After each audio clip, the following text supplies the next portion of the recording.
네, 반갑습니다. 오늘 나눌 말씀의 본문은 마태복음 25장 31절에서 46절 양과 염소의 비유입니다. 마태복음 25장 31절에서 46절 찾으셨으면 합독하시겠습니다. 인자가 자기 영광으로 모든 천사와 함께 올 때에 자기 영광의 보좌에 앉으리니 모든 민족을 그 앞에 모으고 각각 구분하기를 목자가 양과 염소를 구분한 것 같이 하여 양은 그 오른편에 염소는 왼편에 두리라. 그때의 임금이 그 오른편에 있는 자들에게 이르시되 내 아버지께 복받을 자들이여 나와 창세로부터 너희를 위하여 예비된 나라를 상속받으라. 내가 지를 때에 너희가 먹을 것을 주었고 목마를 때에 마시게 하였고 나그네 되었을 때에 영접하였고 헐벗었을 때에 옷을 입혔고 병들었을 때에 돌보았고 옥에 갇혔을 때에 와서 보았느니라.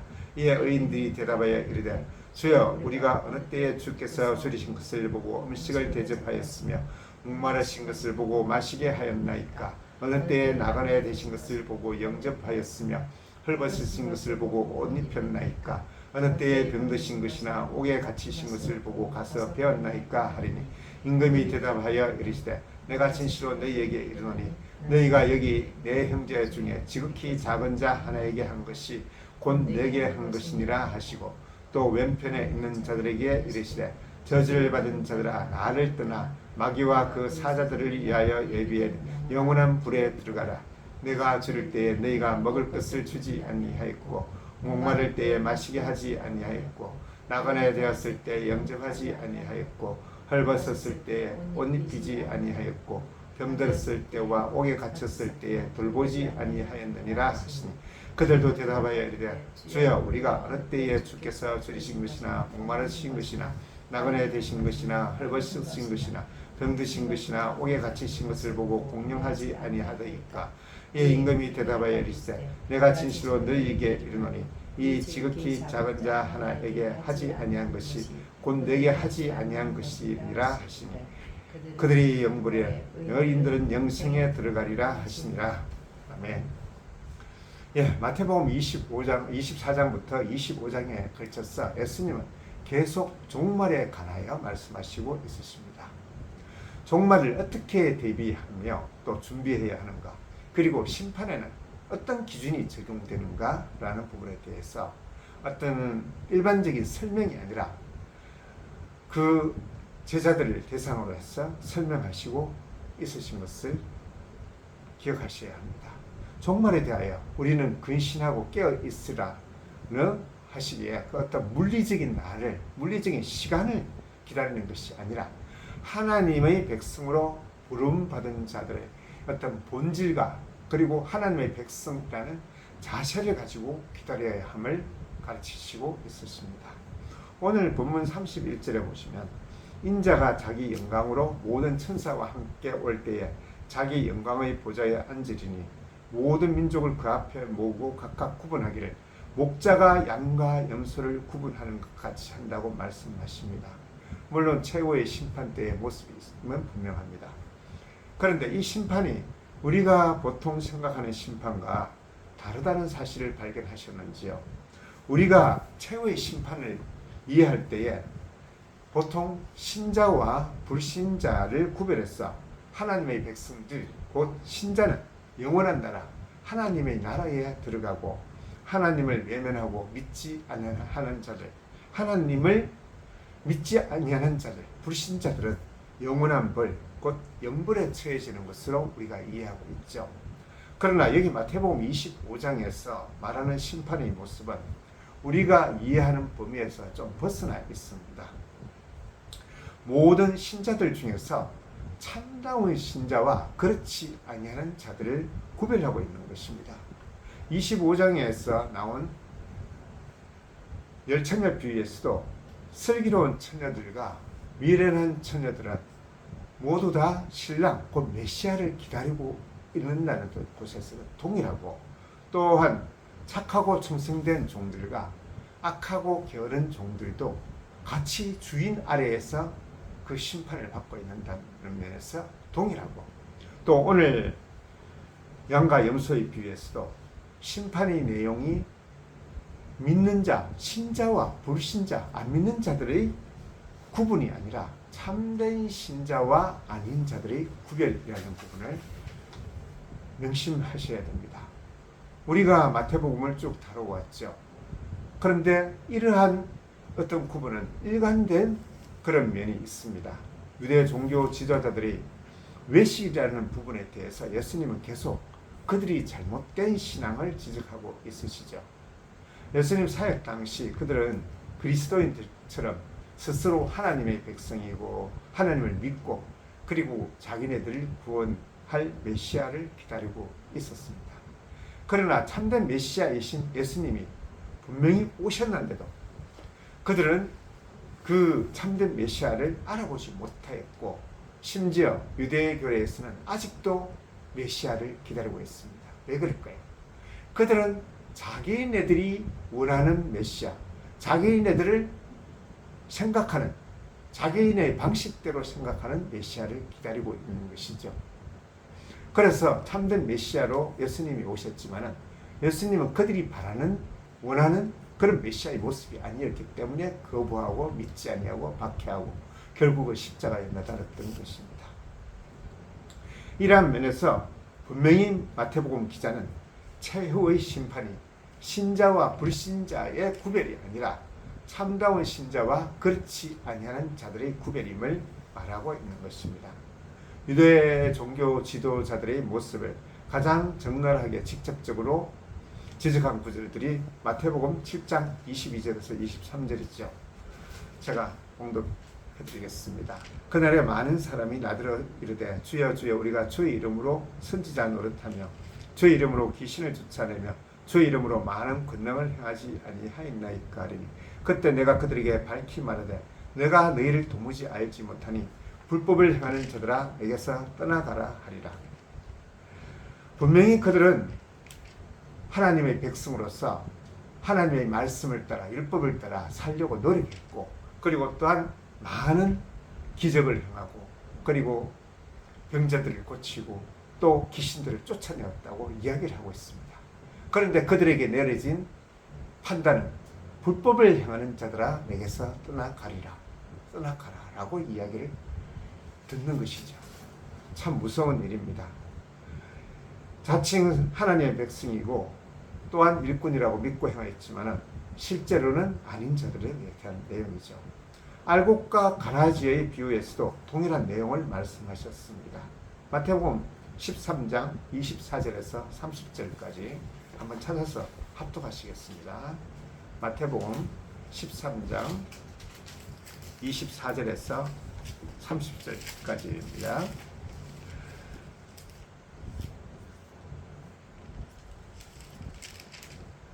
예수께서 그들 앞에 또 비유를 들어 이르시되 천국은 좋은 씨를 제밭에 뿌린 사람 같으니 사람들이 잘 때에 그 원수가 와서 곡식 가운데 가라지를 덧뿌리고 갔더니 싹이 나고 결실할 때에 가라지도 보이거늘 집 주인의 종들이 와서 말하되 주여 밭에 좋은 씨를 뿌리지 아니하였나이까 그런데 가라지가 어디서 생겼나이까 주인이 이르되 원수가 이렇게 하였구나 종들이 말하되 그러면 우리가 가서 이것을 뽑기를 원하시나이까 주인이 이르되 가만두라 가라지를 뽑다가 곡식까지 뽑을까 염려하노라 둘 다 추수 때까지 함께 자라게 두라 추수 때에 내가 추수꾼들에게 말하기를 가라지는 먼저 거두어 불사르게 단으로 묶고 곡식은 모아 내 곡간에 넣으라 하리라. 여기서도 보면 천국과 가라지는 같은 한 밭에서 자랍니다. 그리고 좋은 씨를 뿌렸는데 그 뿌리씨가 어떻게 됐는지 사이사이에 아마도 원수가 뿌렸는지 가라지가 난 것입니다. 좋은 씨를 뿌렸는데도 그 밭에서 가라지가 났다는 것은 결국 우리의 어떤 이 모습들을 바라볼 수 있습니다. 교회라는 좋은 밭이 있지만 그 밭에 또 하나님은 좋은 씨를 뿌리셨죠. 그렇지만은 그 밭에 가라지가 나고 있는 것이죠. 심판의 때에 이러한 구분들이 분명히 일어날 것을 예수님은 말씀하시고 있으십니다. 23장부터 보면 오늘 본문까지 예루살렘 멸망과 세상 끝에 대한 내용이 전개되고 있습니다. 이 두 사건은 어떤 일관된 내용으로 연결되고 있는데 예루살렘의 멸망과 세상 끝의 멸망은 분명히 다른 사건임은 분명합니다. 그런데 예루살렘의 멸망을 보면 유대인 종교 지도자들이 스스로 하나님의 백성이고 율법도 있고 그리고 또한 제사 제도도 있고 성전을 또한 지었고 우리는 참된 하나님의 백성이라고 주장하지만 참다운 신앙의 걷지를 못하며 외식하는 자라는 지적과 심판을 받게 되면 그 내용으로 하고 있습니다. 그들은 하나님의 백성으로 율법을 받았고 율법을 행하여 했었지만 율법의 조문을 중시했었지만 정작 율법의 본질 즉 하나님 사랑과 이웃 사랑에는 벗어나 있었다고 예수님께 지적을 받는 것이죠. 자기의 가치를 챙기는 모습으로 세상의 영광과 그리고 인정을 구하는 모습으로 전락한 것입니다. 율법의 의로는 흠이 없다고 고백할 만큼 율법을 지켰던 사도 바울이 본질을 벗어난 이러한 유대인들의 모습을 로마서에서 지적하고 있습니다. 로마서 10장 2절에서 3절을 보면 그들이 하나님께 열심히 있으나 올바른 지식을 따른 것이 아니니라 하나님의 의를 모르고 자기 의를 세우려고 힘써 하나님의 의에 복종하지 아니하였다고 고발하고 있습니다. 애써서 하나님의 길을 행했답니다. 힘써서 행했는데 결국 끝은 결말은 하나님에게서 멀어진 것이라고 지적하고 있는 것이죠. 하나님께서 주신 율법을 지킨다고 열심을 부렸지만 오히려 하나님에게서 멀어지고 결국은 자기 의를 세우는 행동이라고 판단받고 있는 것입니다. 이것은 예수님 시대뿐만이 아니겠죠. 오늘날 교회에도 충분히 적용되는 지적입니다. 많은 성도님들이 자신의 믿음에 대해서 시험하고 판단할 때에 외적인 면을 근거로 삼는 경우를 보곤 합니다. 주일 성수나 헌금이나 봉사활동 그리고 또한 구제와 선교 등 교회에서 이런 많은 행동들이 있습니다. 당연히 필요하고 그리고 또 필요하겠죠. 그러나 본질적인 내면보다 외면적인 어떤 그런 행동들을 더 중시하고 앞세울 때에 그리고 판단의 기준을 삼을 때에 우리는 예수님 당시의 바리새인과 사두개인 같은 종교적 지도자가 되어버립니다. 예수님을 믿고 따르는 제자이며 신앙인이 아니라 반대급부를 바르고 주여 주여 부르짖는 종교인에 불과한 것이 되어버립니다. 10여 년 전에 오늘 이 본문을 읽고 너무 감사해서 눈물을 흘렸던 기억이 납니다. 믿음이 초기라서 믿음과 그리고 대비되는 현재의 모습 속에서 갈등하고 고민하면서 여전히 변하지 않는 나의 모습과 그리고 여전히 늑대와 같은 맹수 세상 속에서 어떤 나의 유익을 위해서 고군분투하는 그런 맹수의 모습을 보면서 참 너무나 힘들었던 때가 있습니다. 그런데 이 본문을 보고는 하나님께서 심판 때에 늑대와 양을 구분하시는 것이 아니라 양과 염소를 구분하신다는 것을 생각하고는 엄청 은혜를 받았습니다. 큰 위로가 되었죠. 여전히 나의 어떤 속성이 늑대라는 어떤 맹수라는 그 본능에서 벗어나지 못하는데 하나님은 양과 늑대를 구분하시는 것이 아니고 오히려 염소이냐 양이냐를 구분하신다는 걸 듣고 참 너무나 감사했는데 성경에는 분명히 우리에게 예수 그리스도의 옷을 입으라고 하는 것은 결국 우리에게 입혀주신다는 약속이 되시겠죠. 그 속에서 나는 여전히 늑대의 어떤 성점을 가지고 있지만 하나님은 나를 양으로 만들어 가시겠구나. 그 믿음을 가지고 살아오는 과정 속에서 나도 어느 순간인가 양이 되어 가고 있더라고요. 이야기를 하는데 오히려 양의 목소리를 내고 있고 그리고 어떤 행동을 할 때에 여전히 내 육신은 어떤 맹수의 본능, 나를 생각하는 그런 이기적인 것에서 벗어나지 못하고 있는데도 한편으로는 그것이 그런 나를 위한 이기가 너무나 나를 괴롭히는 거예요. 차라리 안 하는 것이 낫더라고요. 정말 그런 나의 모습을 보면서 하나님께서 나를 양으로 만들어 가시겠구나 속에서 엄청 많은 눈물까지 흘리면서 은혜를 받았던 적이 있었습니다. 에베소서 4장 18절 19절에서 보면 사도 바울은 믿음이 없는 존재들에 대해서 이렇게 묘사합니다. 그들이 총명이 어두우시고 그들 가운데 있는 무지함과 그들이 마음이 굳으심으로 말미암아 하나님의 생명에서 떠나 있도다. 정말 그들이 감각 없는 자가 되어 자신을 방임하여 모든 더러운 것을 욕심으로 행한다고 그렇게 이야기하고 있는데, 내가 그런 어떤 모습을 보였지만 하나님은 나를 양으로 만들어 가시고 있는 것입니다. 오늘 비유를 살펴보면 양과 염소 외에 중요한 기준이 하나 등장하죠. 바로 소자입니다. 우리는 이미 마태복음 18장에서 우리가 작은 자, 소자로 살아가야 되는 존재임을 이미 확인하였습니다. 18장에서 천국은 어떤 사람이 들어가느냐라는 문제에서 소자가 거론되죠.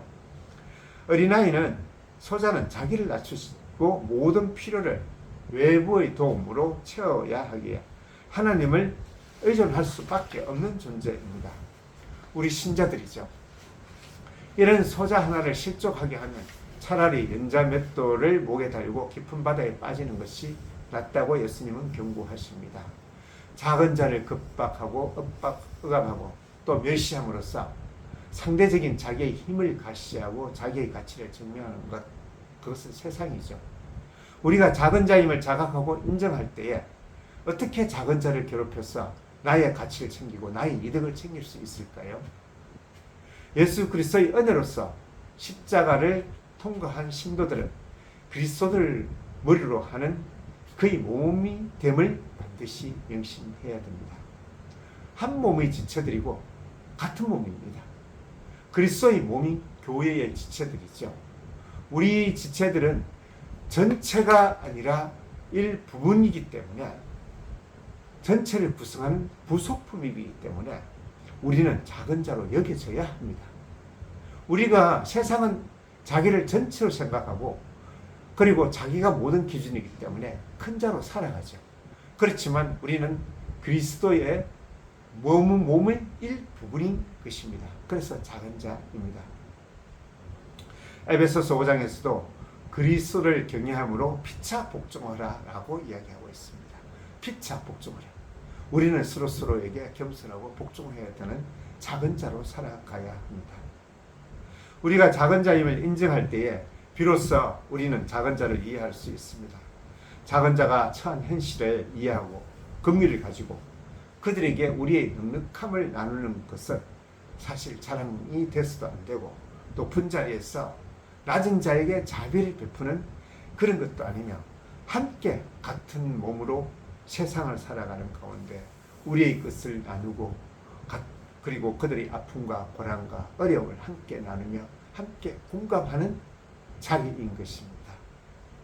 나를 사랑하는 것처럼 그리스도 안에서 이웃들을, 작은 자들을 사랑하기 때문에 단지 우리의 것을 서로 공유하고 나누며 더불어 살아가는 것이죠. 이것이 바로 양입니다. 양은 자기가 작은 자이기 때문에 자기가 행한 것이 자랑으로 되는 것이 아니고 그냥 은혜이죠.